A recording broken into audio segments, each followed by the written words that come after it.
It's 1 o'clock in Washington, 6 in London, and 1 a.m. in Hong Kong. From Bloomberg's world headquarters in New York, I'm David Gura. Welcome to Bloomberg Markets Balance of Power, with a focus on the intersection of politics and the economy. Here are the top stories we're watching at this hour. The wheels are in motion on Capitol Hill to overhaul the tax code, but the debate over details threatens to derail efforts. President Donald Trump rejecting the idea of a new cap on 401k savings as part of the tax plan. And the 19th People's Congress in China is winding down. Former U.S. Ambassador to China Max Baucus joins me this hour with what leadership changes could mean for relations between the U.S. and China. And President Donald Trump scheduled to deliver a joint statement with the Prime Minister of Singapore in the Rose Garden. We're going to bring you that event live starting in about 30 minutes' time.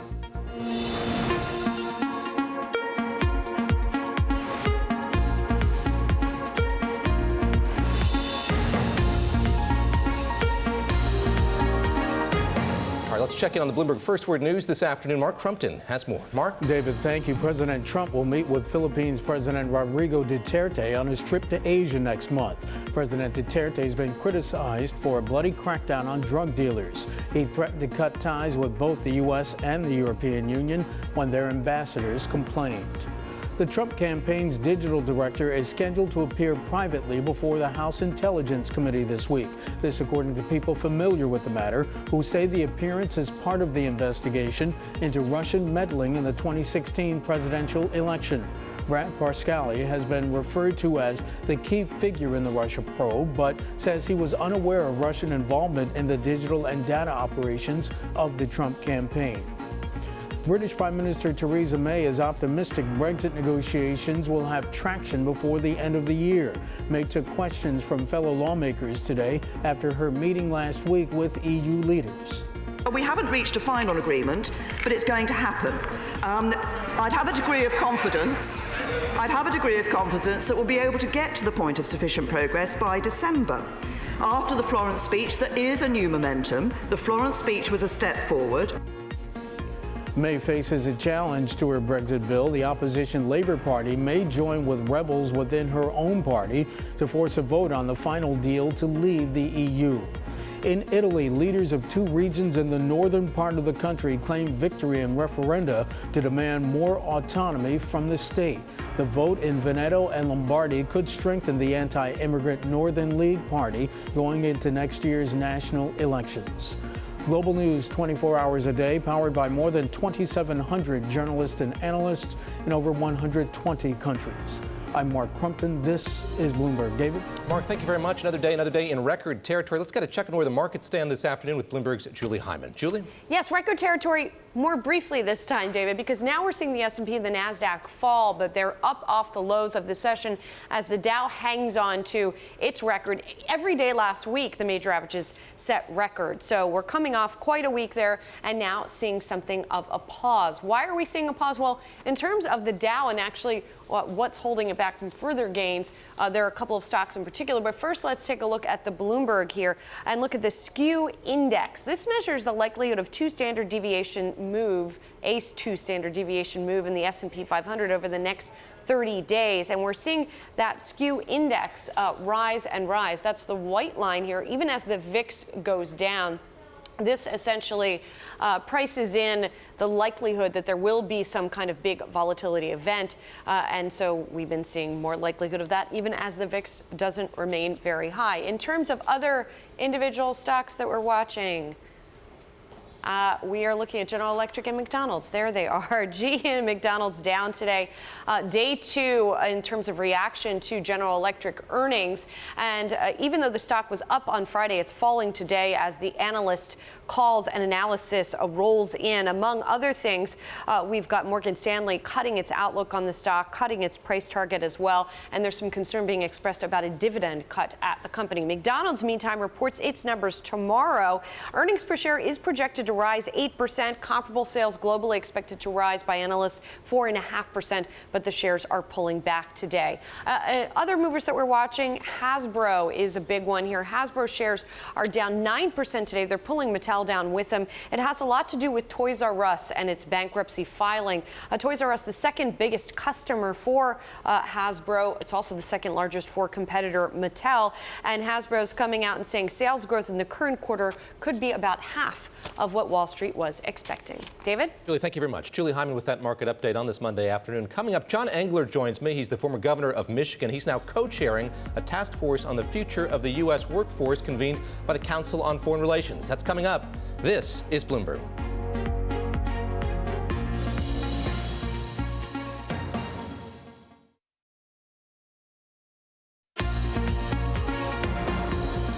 This is Bloomberg Markets Balance of Power. I'm David Gura. As tax reform dominates the headlines coming out of Washington, lawmakers and business leaders are asking what policies can better address the skills gap in America's workforce. Our next guest is someone who's been in the trenches for some time. John Engler is the co-chair of the independent task force on the future of the U.S. workforce, that group put together by the Council on Foreign Relations.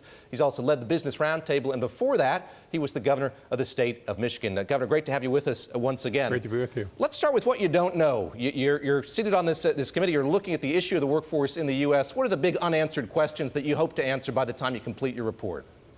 Well, I think we'd like to know if we can train America's youth, the rising generation, to be prepared to do a lot of work that's different than what we've sort of grown up with, certainly in my generation.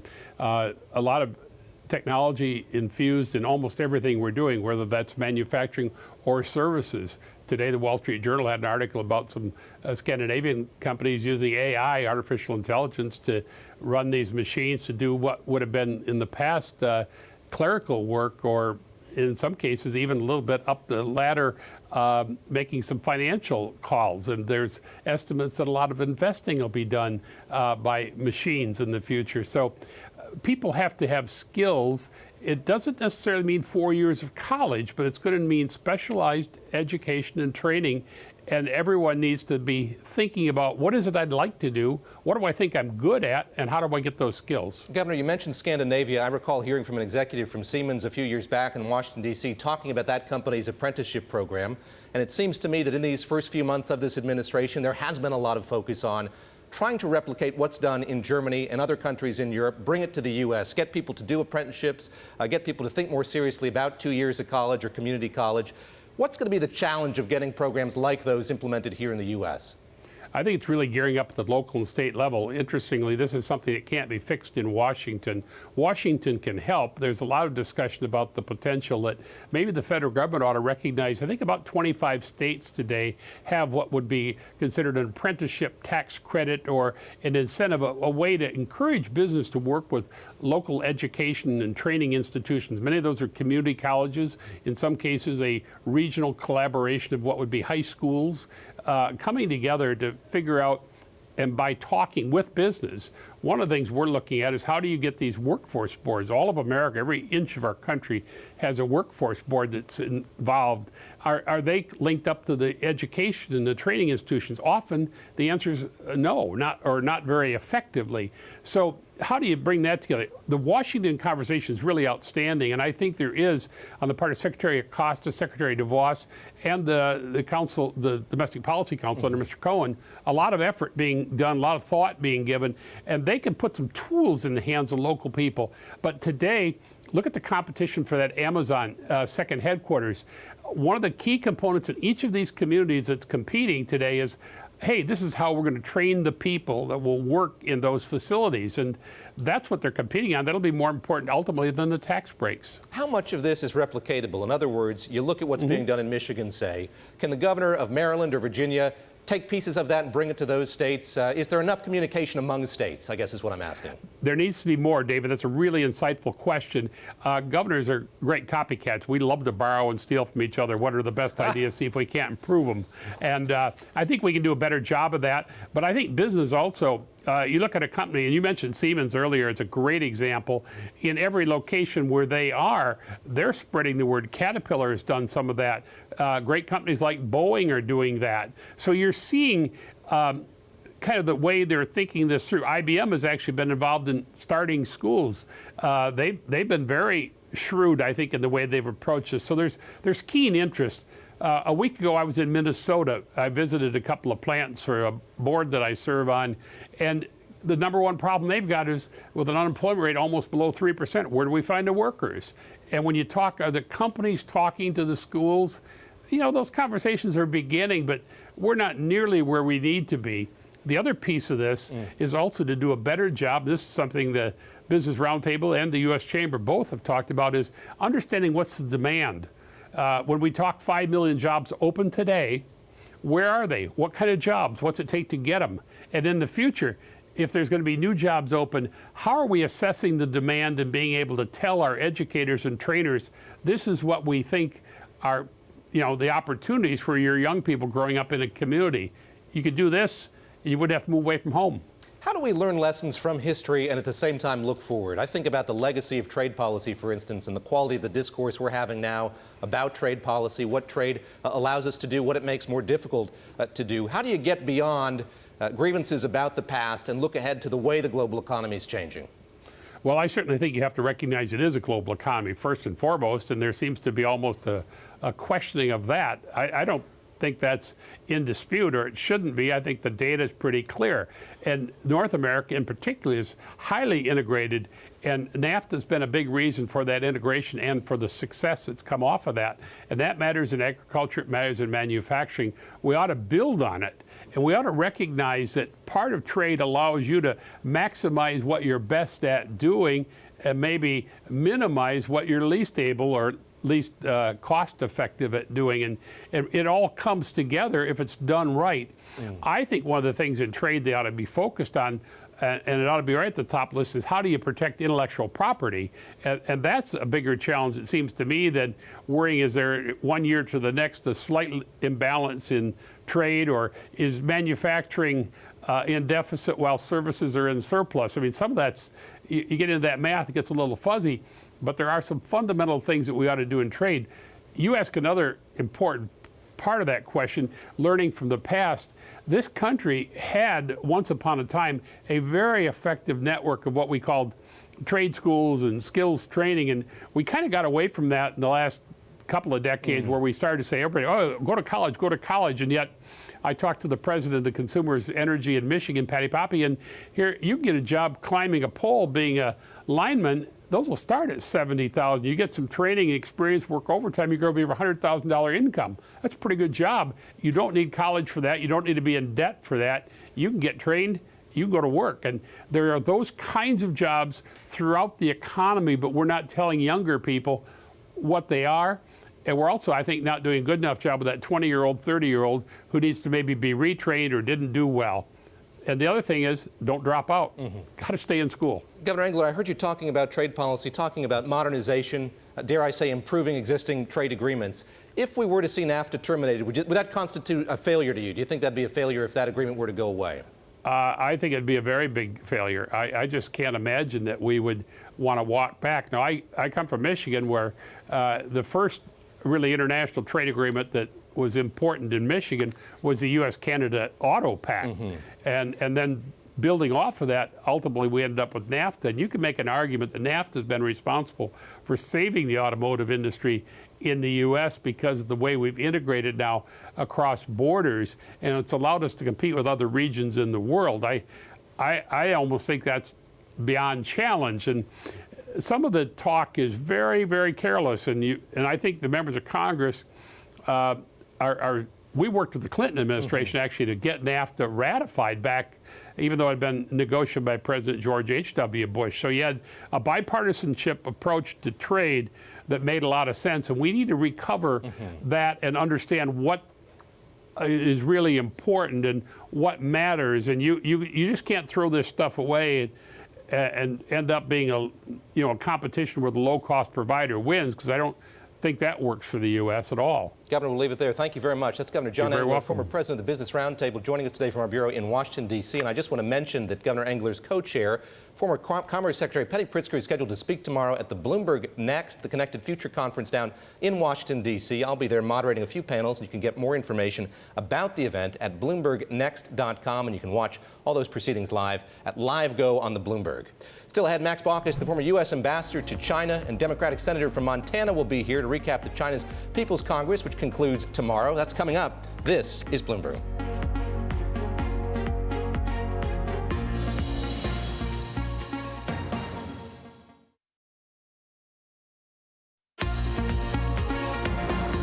This is Bloomberg Markets Balance of Power. I'm David Gura. Free trade has become a dirty word politically in the U.S., but China has taken a different approach. Shanghai stole the headlines with the announcement of a free trade port to ease restrictions on imports. Well, as China takes a step forward, the U.S. has backtracked with NAFTA negotiations stalled over stringent demands. Will President Xi's vision fill a void left by the United States? We're joined now by the former U.S. ambassador to China, former Democratic Senator from Montana, Max Baucus, who joins us today from Bozeman. Great to speak with you once again. I wonder, as you look ahead to this visit by the president to China, thank you, if you have a good sense here of how well the president has telegraphed what he wants the trade relationship to be like between the U.S. and China. I think President Trump will see a very confident Chinese president. The meeting will be just after the 19th Party Congress. The new personnel will be in place in China. China is feeling its oats. There's a little bounce in their step. They feel even more confident as years go by. I think President Trump had better be very well prepared because he's going to see a quite confident Chinese president. Take us back, if you would, to November of 2014. You've been ambassador for about 7 or 8 months, and you were awaiting the arrival of President Obama to Beijing. How do you prepare for a visit like that? What goes into prepping the staff, prepping officials in China for the visit of an American president? Well, it takes a lot of work.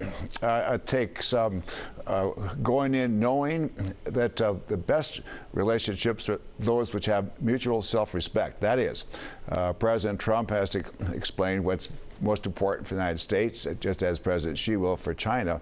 But President Trump also has to signal that we're not going to be taken for granted, we Americans, that there are some lines that we're going to draw. Don't have to state them specifically, but he has to be very firm and saying respectfully, very respectfully, that China cannot take advantage of us in trade, for example, and they are taking advantage of us in trade. And they're also moving in South China Sea against the international standards. And so Trump's got to say, hey, you know, you can only go so far. We want to work with you, but only so far. Mr. Ambassador, what should those of us who sort of passively paid attention to what was going on in Beijing over the last week, what should we make of what we've seen there? A 3-hour speech by the president, a number of other plenary sessions, and then tomorrow, as you say, we're going to get more information on the Politburo and other standing committees. What should we take away from what we've heard over the course of the last week? I think the takeaway is pretty clear. It's a very confident, rising China, and one that's is focused on Marxist, Leninist, socialist ideology.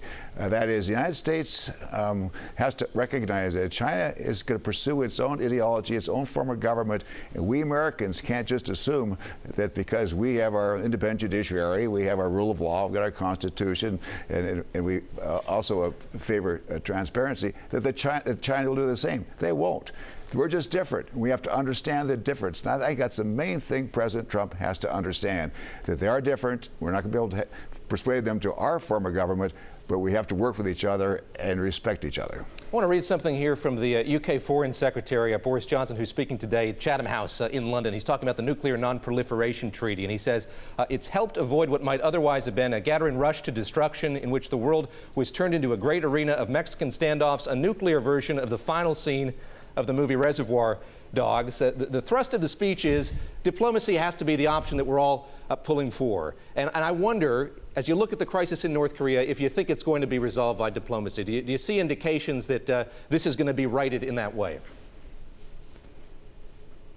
Well, I saw that statement. That's typically Boris. He just likes to speak that way. It has to be resolved by diplomacy because the alternative is just too cataclysmic. We'll find a way. It's going to take a lot of work, a lot of a conscientious understanding all the way around, and we have to work through China. Any solution with respect to North Korea has to include China, and that's where I think that the major effort should be taken by President Trump. Just talk to President Xi. Hey, let's sit down. We got to solve this thing because it's in our mutual best interest, United States and China, to put the kibosh, at least get some control over Kim Jong-un. Let me draw upon your other experience as the former chairman of the Senate Finance Committee and ask you about what you're watching unfold in Washington. I was struck over the weekend listening to Mick Mulvaney, the director of the Office of Management Budget, express optimism that with 10 or 12 days of alignment, we could see tax reform done this year. You've sat in that chair. You've chaired the Senate Finance Committee. How difficult is it do you think, to write an entire piece of legislation centering on tax reform. How likely is it, do you think, that we're going to get this thing through Congress here in these next few months? Well, the first question is, should we try to get tax reform? And the answer to that, obviously, is yes. And that's where we should work toward. That is, get the top corporate rates down, simplify the code a bit, broaden the base, lower the rates, and so forth.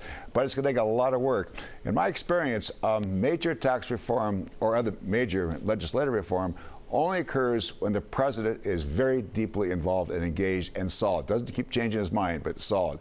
If President Trump sticks with it and sticks with a program that's good for the American people, it's going to pass. Even so, I think we'll get some kind of tax cut. May not be a lot of reform, but tax cut, because it's pretty hard to vote against tax cuts, and the Republican Party very much needs a win. On that note, you've seen your former colleagues, Senator Lamar Alexander and Senator Patty Murray, working together across the aisle on something to fix the cost-sharing subsidies portion of the Affordable Care Act. The president has weighed in, supporting it and then not supporting it. What's your counsel to them going forward? How important a role should the president be playing here as those two and their colleagues work to find a bipartisan solution here on the issue of cost-sharing subsidies in particular? Well, the Lamar Alexander, Patty Murray bipartisan effort has been very encouraging. That's one of the few bright spots that I've seen. I just urge them to keep it up, keep it up. And also, I noted that Leader McConnell said he'll bring the bill up for a vote if President Trump indicates his willingness to sign it. Basically, McConnell's pretty smart here. He's going to put that dead cat on the president's doorstep. It's up to the president now. He's making sure that the president has ownership. And I hope the president then realizes it's in the country's best interest to let the vote proceed, because that's going to help provide insurance for a lot of people who otherwise would not have health insurance. I'll ask you lastly here about reconciliation. We've seen that tool deployed a number of times here over these last many months. Is that becoming the new normal in Washington, or are there consequences that you're worried about as a result of that? Well, it's becoming the new normal. That's sort of a common catchphrase these days. I don't like it, but it is what it is, and that tool is available. But even so, even under so-called reconciliation, where the Senate only needs to pass legislation by a majority, still the president has to work with the Senate to make sure it's a fair bill. If this bill comes out as being too weighted in favor of the wealthy, gives too many giveaways to the wealthy, the American people are not going to like that. And that's going to react, and the American people are going to push back against the passage of the bill. It really comes down to, what is it? Is it fair? Is it really reform? Does it really feel good? Pass the smell test. That's really the question. Ambassador, thank you very much for the time today, as always. That's Ambassador Max Baucus, the former U.S. ambassador to China. Thank you. Senator from Montana, joining us from beautiful Bozeman this afternoon. And up next, President Donald Trump set to deliver a joint statement with the Prime Minister of Singapore in the Rose Garden at the White House. We'll carry that live as soon as it begins. This is Bloomberg.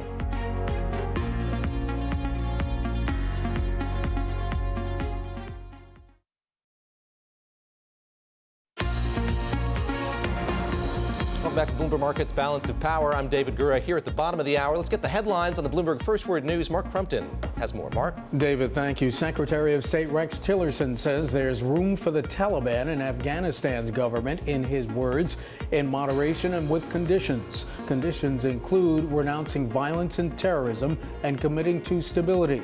Secretary Tillerson has delivered a blunt warning to neighboring Pakistan, insisting Islamabad must step up action against terrorist groups which have sought safe haven within that country. Tillerson made his comments during an unannounced trip to meet Afghan President Ashraf Ghani and other senior officials. France and the European Union have decided to strengthen sanctions against North Korea. Following talks in Paris with South Korean officials, French Foreign Minister Jean-Yves Le Drian told reporters that Pyongyang's work to access an atomic weapon, quote, is a huge violation of the Non-Proliferation Treaty and to the security of the world, and first of all, to the national security of South Korea, end quote. European Commission President Jean-Claude Juncker says talks on a future relationship with the United Kingdom are on hold until the rights of citizens are assured and a financial settlement is reached. Juncker told a forum in Strasbourg he discussed the matter with British Prime Minister Theresa May at a dinner last week. He also brushed aside media reports that she was desperate for EU help at a Brexit meeting. At Fort Bragg, North Carolina, Army Sergeant Bo Bergdahl goes before a military judge who'll decide if he'll get life in prison for walking off his post in Afghanistan. Bergdahl pleaded guilty to desertion and misbehavior before the enemy. The hearing's expected to take several days. Global news 24 hours a day, powered by more than 2,700 journalists and analysts in over 120 countries. I'm Mark Crumpton. This is Bloomberg. David? Mark, thank you very much. President Donald Trump took to Twitter today dispelling reports that the Republican tax reform plan would include changes to how people can save for retirement. He tweeted this morning, there will be no change to your 401k. This has always been a great and popular middle-class tax break that works, and it stays. Joining me now are Kevin Cirilli, Bloomberg Chief Washington Correspondent, Alex Wayne, who heads up our White House team. Kevin, let me start with you. Tell us a bit about the degree to which this was driving the conversation in Washington over the weekend. Speculation here that we could see this facet of tax law change. Hey, David, this was very controversial, particularly amongst the asset managers community, people like BlackRock, AIG. They were quietly mounting a campaign and ready to go public about what is known as Rothification, or the sense that money allocated into 401ks would be taxed on the upfront as opposed to when folks try to take that out. Now, that, according to the president's tweet, is not going to be the case. I spoke with some sources up on Capitol Hill to Republican members earlier this morning who said that there was really no way that that was going to not blow up in their face. And I'm hearing that the House will now likely vote on the Senate's budget, avoiding some more the need to go to conference on Thursday, and that, of course, would mean that all eyes are going to be on the tax writing committees for them to get to work as early as next week. Alex, what kind of role is the White House playing as all of that unfolds on Capitol Hill? How acutely interested or involved is this White House? I know the president is headed up to Capitol Hill tomorrow to address the Republican conference at lunchtime. That's right. He is going to talk to Republicans tomorrow about the tax plan and the progress that they're making. I wouldn't be surprised if there's some frustration on Capitol Hill with the White House this morning. This is at least the third time when the president has said, here's something I don't want in the tax plan, without saying much about what he wants. He said the corporate tax rate can't go higher than 20%. He said the pass-through rate for small businesses and others can't go above 25%. Now he said you can't touch 401ks. I'm sure people on Capitol Hill are starting to wonder, well, where are we supposed to go for money? Even the state and local tax deduction that's been talked about as a pay-for this tax plan has been, it seems like the White House is hot and cold on that even. Alex, are we seeing any movement on that front? In other words, there is a sense here the White House isn't being direct about the policy direction it's going in. Are we going to see a major speech, say, or more engagement with the public about what the president wants in a tax plan? Anything like that rumored to be coming forward from the White House? It's funny that you asked that question, because the president has actually been delivering what the White House describes as major speeches on his tax plan for several weeks now. So they are engaging with this issue a lot differently than they did, say, for the repeal of the Affordable Care Act. The president is out there talking to the public about what he wants Congress to do generally. I think the problem when it comes to getting this thing through Congress is that the president is not being specific or consistent with Congress about what he wants in the plan. Kevin, let me ask you about the timetable. I think what this is highlighting, what Alex is saying, is that this is hard. That's why we haven't had tax reform in a very long period of time, in part. What are lawmakers on Capitol Hill, principally those who are charged with writing this legislation, saying about the timetable and the likelihood that we see some legislation here in the near term and see it, as they I'm sure hope, passed by the end of the year? Well, publicly, they're saying they want to get it done by the end of the year, but with the calendar ticking down, privately, some are pushing that timetable into early next year. Look, Republicans want to get something done ahead of the 2018 midterm elections. And to Alex's point, look, it's about a $6 trillion plan. They have to come up with ways to pay for it. The state and local tax deduction would only cover about $1.3 trillion. White House officials doubling down on that, offering a defense of sorts in their talking points circulated earlier this morning. But, when you take a look at the math, $6 trillion minus $1.3 trillion, there still needs to be other additional ways for them to do this. And that's why I think over the weekend we heard from President Trump talking in that interview with Fox Business, saying essentially there could be potential wiggle room on things such as the number of brackets. The president wants to reduce it from 7 to 3 brackets. But some folks up on Capitol Hill saying, hey, wait a minute, that might not be realistic. And then we might have to go from 4 to 5 brackets or something like that. We should also note House Speaker Paul Ryan scheduled to give another tax address tomorrow morning here in Washington as well. We're looking at the Rose Garden there, advanced there, moving the coffee cups around on the tables to the left and right of the podiums. Alex, let me ask you what we're going to learn today. I imagine we could learn something here about U.S.-Singapore relations, but as is often the case with remarks like these, they're about other issues entirely. And I suppose what we can assume here is some sense of what the president hopes to get out of this upcoming trip to Asia come November the 3rd. I noted that an executive from Boeing was seated alongside him at the White House, announcing or confirming a deal that Boeing has with an airline in Singapore. What kind of groundwork is going to be laid today during this statement? There won't be questions from the press to follow. He's not going to Singapore on this trip coming up in November, but I imagine he will run into the Prime Minister again at the two conferences that he's going to visit in Vietnam and the Philippines. No question the president wants to come back from Asia with some deals. He wants to be able to say, I delivered on financial results for the American people. This trip is also all about putting pressure on North Korea. He's going to spend some time in South Korea, actually address the legislature there, which is unusual. They said today he's probably not going to visit the DMZ, but that hasn't been ruled out. But it's two-pronged. Put pressure on North Korea and bring back some money. President spoke with Shinzo Abe, whose party won a big election over the weekend in Japan, Kevin, and he said in a statement the two leaders underscored the importance of a free and open Indo-Pacific region and a strong United States-Japan alliance. Japan is going to be a stop on this trip as well. There's going to be some golf played by these two leaders. What does he hope to accomplish on that leg of the trip in particular?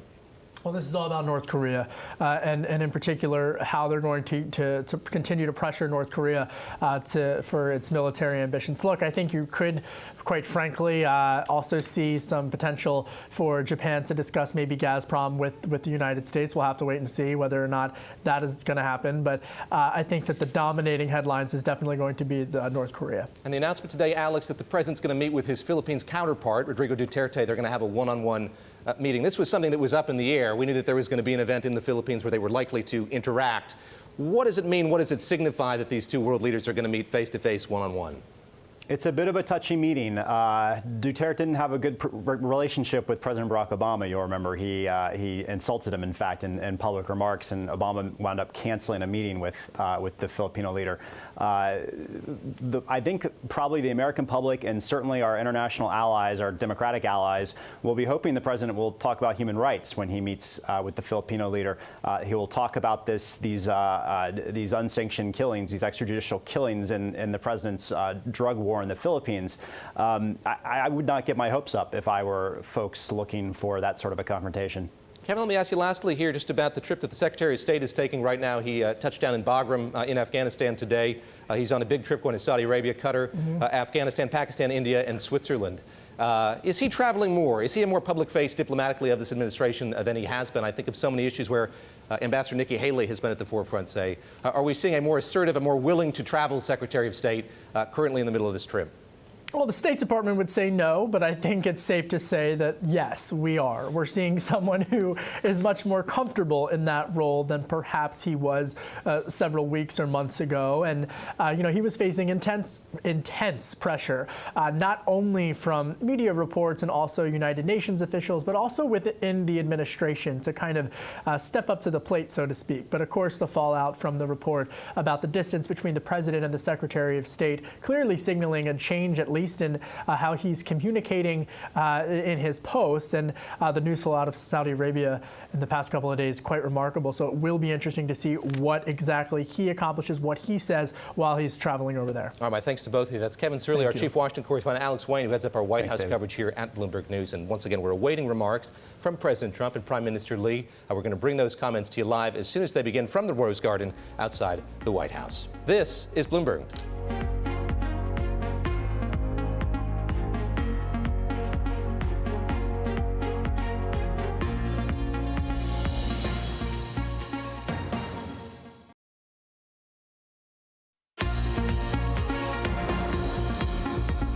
Our stock of the hour is falling despite getting a new CEO. That's Arconic. First, though, look here at the Rose Garden outside the White House. As we have been all hour, we're waiting some comments from the President of the United States and the Prime Minister of Singapore. They're scheduled to deliver remarks. They're in the Rose Garden. They're not going to take questions from reporters, but they will be making some remarks. We're going to carry those for you live as soon as they begin. As I mentioned, our stock of the hour, Arconic. This is a spinoff of Alcoa, as I've learned just a moment ago, is dropping after its earnings disappointed. Julia's here with the story. Julia, and it looks like a good news, bad news situation. I'll play dumb because I am dumb on this. When did the spinoff happen? What is this company exactly? So Alcoa split into two, of course. Arconic is the finished products part of the business. In other words, stuff you make from aluminum. Alcoa, the legacy company, is the aluminum making part. So they make the aluminum, and then Arconic makes the things that you make from aluminum, car parts, other various things Sundry that you items. make from aluminum. So Arconic named Chip Blankenship its new CEO here. It's effective January 15th. Remember, the previous boss of the company, Klaus Kleinfeld, left amidst a proxy fight with Elliott Management. They had accused him of sort of being a loose cannon, if you will, in his dealings with them. Blankenship was actually trained as a metallurgist, and he spent more than 20 years at General Electric. He was in aviation, he was in gas turbines, and it looks like investors are pretty happy about that part of the news today, including the folks from Elliott. They had supported another candidate for CEO, but they do say they strongly support him becoming the CEO of the company. So that seems like the positive That's the good news. part of the story. But the bad news? The company also came out with earnings. Okay. And earnings per share fell short by 2 cents a share, even though revenue rose a little bit more than estimated. It seems as though the increase in aluminum prices has been a bit of a curse for Arconic. It does something called last in, first out accounting. And so with the timing of the price going up basically disadvantaged them when it came to margins and earnings per share.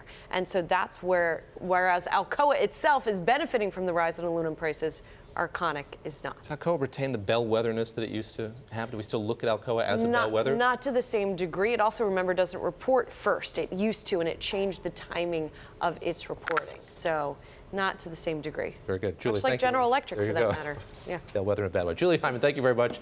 Joining me here with that stock of the hour. Silicon Valley companies are learning what many in Washington have long known. It pays to have staff with government security clearances. Major players in tech are bolstering their workforces with former government employees holding top secret clearances needed to share classified information. Joining us now to discuss from Washington, D.C. is Bloomberg News reporter Chris Strom. He joins me now. Chris, let's start with what a reporter with a security clearance brings to the table. What is he or she able to do that a colleague without a clearance cannot?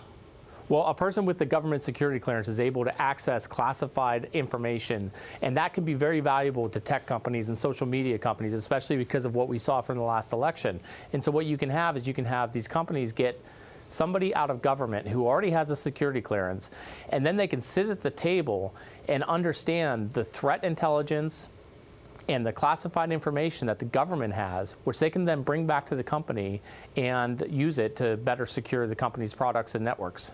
Is this a buyer's market or a seller's market? How many people have this kind of clearance, and how difficult is it for a company in Silicon Valley, in tech, to recruit somebody who has that kind of experience?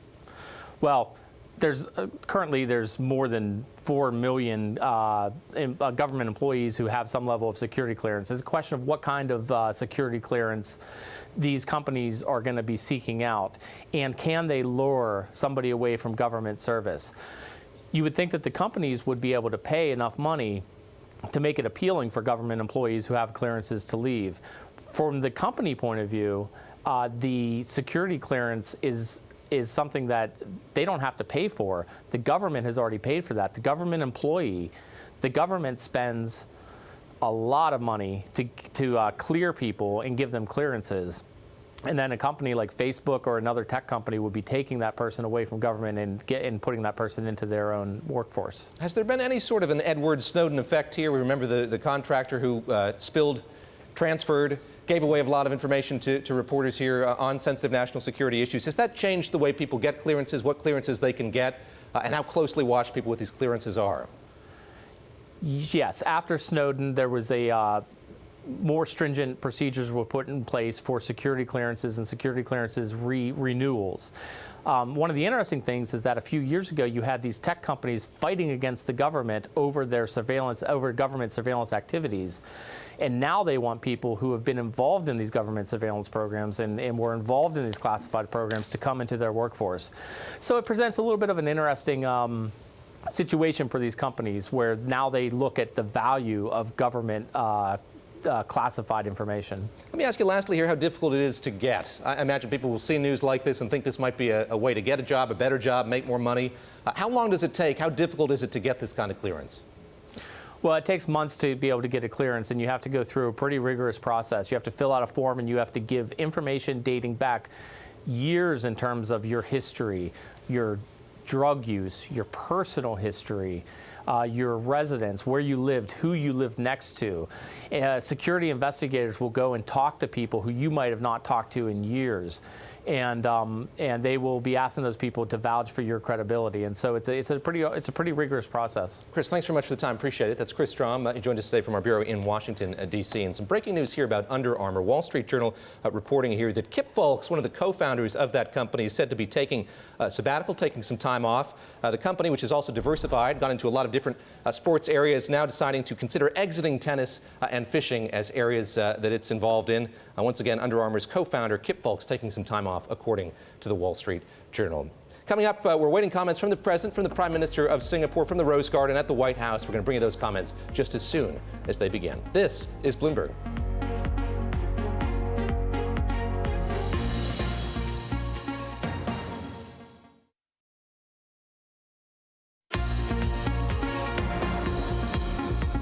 Moments away from some comments in the Rose Garden at the White House from the President of the United States and the Prime Minister of Singapore. You see those seats gradually filling up, scheduled to start at 1:30. A few minutes late. We'll bring you those comments just as soon as they begin. In the meantime, let's turn to Japan, where Prime Minister Shinzo Abe's governing coalition has held on to its two-thirds majority in yesterday's snap election. Well, that was a gamble for Abe, who decided to capitalize. Actually, we understand those comments are just beginning. Let's go to the White House, where comments from the President and the Prime Minister of Singapore are set to begin. Thank you very much. Please sit. I'm honored to welcome Prime Minister Lee of Singapore to the White House today. Thank you, Mr. Prime Minister. Thank you, President. I want to thank you for visiting us and your entire group of very, very talented people that we're dealing with. Our friendship has never been stronger than it is right now. Singapore is one of our closest strategic partners in Asia. The United States is proud of the deep and enduring partnership we have built since Singapore gained its independence more than half a century ago. Singapore's rapid development from a poor island nation to an economic powerhouse under the leadership of the Prime Minister's great father. He was a great man. He really was a great man. Has been one of the incredible economic and political achievements of the past 50 years. Singapore's strong commitment to the rule of law, to international property protections, and to the principles of fair and reciprocal, one of my favorite words when it comes to trade, has made the country a magnet for business. Today, over 4,000 American companies are operating in Singapore, and we have a very large trading relationship with Singapore. Earlier today, the Prime Minister and I witnessed a contract signing between Singapore Airlines, a great airline, and Boeing, worth more than $13.8 billion. I want to thank the Singaporean people for their faith in the American engineering and the American workers, and our American workers deliver the best product. By far, our robust partnership extends far beyond economic cooperation and trade. Mr. Prime Minister, as your father rightly noted, the development of the economy is very important, but equally important is the development of the nature of our society. So true. The United States and Singapore share profound belief in a society built on a foundation of law. A nation ruled by law provides the greatest security for the rights of citizens and the best path to shared and lasting prosperity. Both the United States and Singapore understand the unmatched power of private enterprise to uplift the human condition. These values have made our society stronger, sustained our partnership through the Cold War, and laid a critical foundation for our lasting relationship today. Our common values and interests have led to a vital security relationship. Throughout Southeast Asia, the United States and Singapore are currently working to enhance the capacity of law enforcement, fight terrorism, and bolster cyber defenses. Our two nations also share an unwavering commitment to countering the North Korean threat and promoting freedom of navigation in the South China Sea. Singapore was the first Southeast Asian nation to join the coalition to defeat ISIS. That was very far thinking. You were there before most. More than 1,000 of its military personnel train here in the United States every single year. When Hurricane Harvey struck our Gulf Coast in late August, Singapore deployed its own helicopters to help transport personnel and critical resources to areas in need. And the Prime Minister told me that and called me and made that request himself. It was a great help, and we want to thank you very much, the use of your helicopters. When the American Navy destroyer, the USS John McCain, suffered a collision at the sea, Singapore came to our immediate assistance. On behalf of all Americans, I want to thank the Prime Minister and the people of Singapore for their support, which has been tremendous, and for their friendship. In a few weeks, I will attend the U.S.-ASEAN Summit in the Philippines, where we will celebrate the 40th anniversary of U.S.-ASEAN relations. I look forward to continuing our discussions at this year's summit and to seeing the great things Singapore will accomplish as ASEAN chair in 2018. In other words, this great gathering will take place in Singapore in 2018. Mr. Prime Minister, thank you for your continuing partnership and leadership. The U.S.-Singapore relationship has made both of our people far more prosperous and secure, and our values have made us long-standing friends. We are fortunate to have such a wonderful and loyal partner. Thank you very much. Thank you, Mr. President. Mr. President, ladies and gentlemen, I'd like to thank President Trump for his very warm hospitality. I'm very happy to visit him in Washington following our first meeting, which was at the G20 summit in Hamburg in July. We had a wide-ranging exchange in the Oval Office and then over lunch. We reaffirmed the robust and enduring partnership between Singapore and the United States over the last 51 years.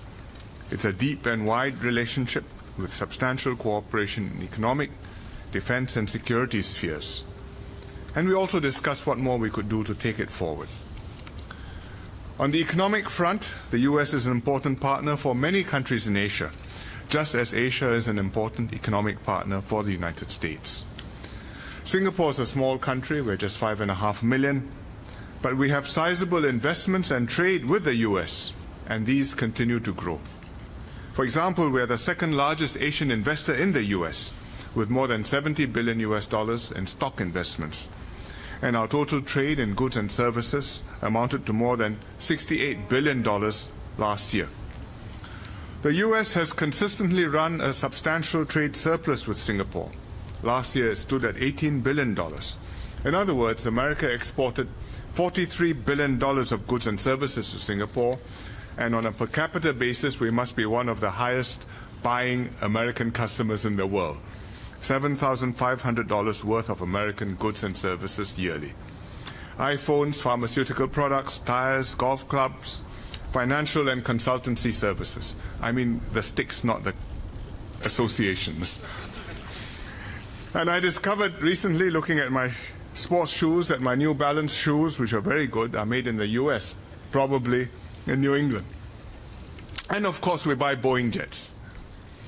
President Trump and I just witnessed a signing between Singapore Airlines and Boeing for SIA to purchase 39 Boeing aircraft worth $13.8 billion.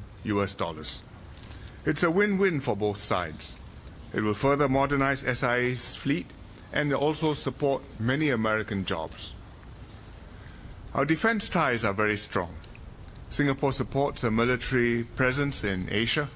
Since 1990, we have hosted USAF and Navy aircraft and ships on rotational deployments. We thank the U.S. for hosting more than 1,000 Singapore military personnel each year in training detachments in the United States. We have forces at Luke Air Force Base in Phoenix and in Marana, also in Arizona. at Mountain Home Air Base in Idaho, at Grand Prairie in Texas, and in Fort Sill, Oklahoma, where I spent 3 months many years ago. In fact, our Chinooks and military personnel in Grand Prairie were deployed to assist in the Hurricane Harvey disaster relief operations, and we are glad to have been of some help to our very gracious hosts. We have a close partnership too on security cooperation, including transnational security, terrorism, and cybersecurity. Singapore has lent early and consistent support to the Defeat ISIS coalition. We were one of the first countries to participate and are still the only Asian country to have contributed both military assets and personnel. And as I told President Trump when we met, Singapore will extend our existing deployment to the operation into 2018 for an additional year. President Trump and I naturally discussed the situation on the Korean Peninsula.